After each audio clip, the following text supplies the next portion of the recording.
If you're a parent of a child with learning differences, you've probably heard of an Individualized Education Plan, or IEP.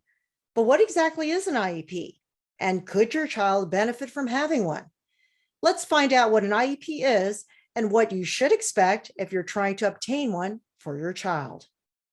What is an Individualized Education Plan? An IEP is a legal document that maps out the types of instruction, supports, and services that a particular student with learning differences is eligible to receive. How does a student obtain an IEP? The IEP process starts with a parent or teacher recognizing that a student should undergo evaluation for learning differences. If an evaluation concludes that the child is eligible for special education, teachers, parents, and school administrators must gather to outline what services the IEP should include, write the IEP, and determine how best to execute on the plans. Unfortunately, while access to IEPs is mandated by federal law, the system doesn't always work the way it should. To learn about some of the nuances, let's hear from a mother who has gone through the process of obtaining an IEP for her child. Joining me now is Sarah Spafford Freeman from Minneapolis, Minnesota.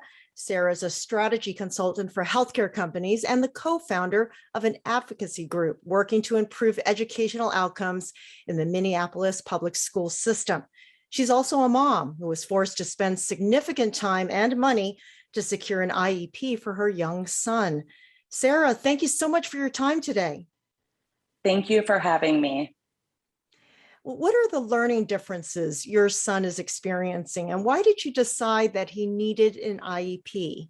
Our son was diagnosed with dyslexia and dysgraphia about midway through his second grade year. That had presented itself in myriad ways prior to his diagnosis, including delays in speech and fine motor skills and the struggle to read. And so we had him diagnosed, as I said, midway through second grade. He's now a fourth grader.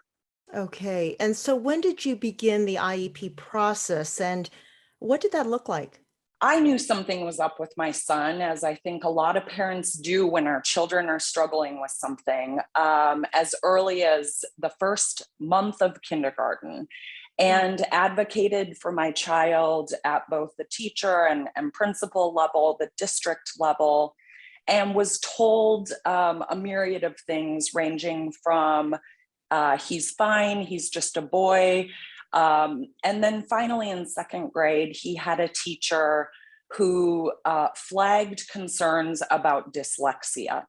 I assumed that that would trigger the IEP process, the assessment and evaluation process at his public school, but was told that because of a scarcity of resources and challenges to provide special ed resources, that in order to get my son an IEP to support his learning, we would first have to get a private diagnosis, basically, to prove that he needed it. So the system works a little bit backwards in this regard.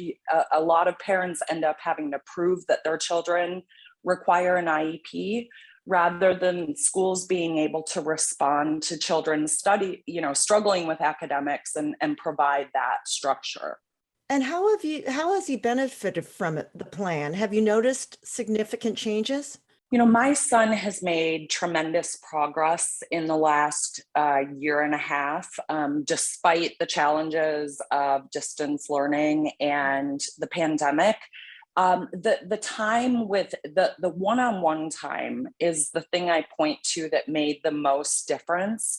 He received that both in his public school through the special education teacher, but also through a private tutor. That's great to hear.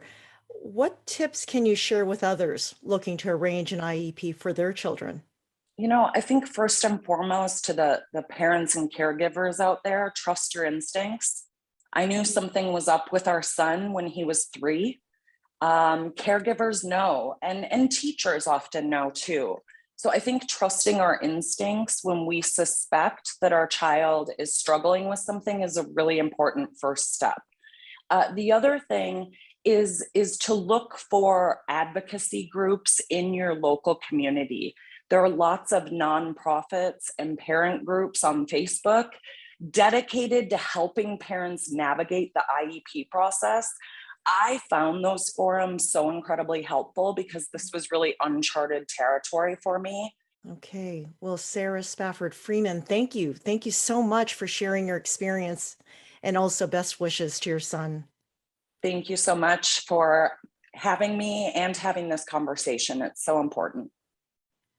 I'm Mabel JONG for A World of Difference.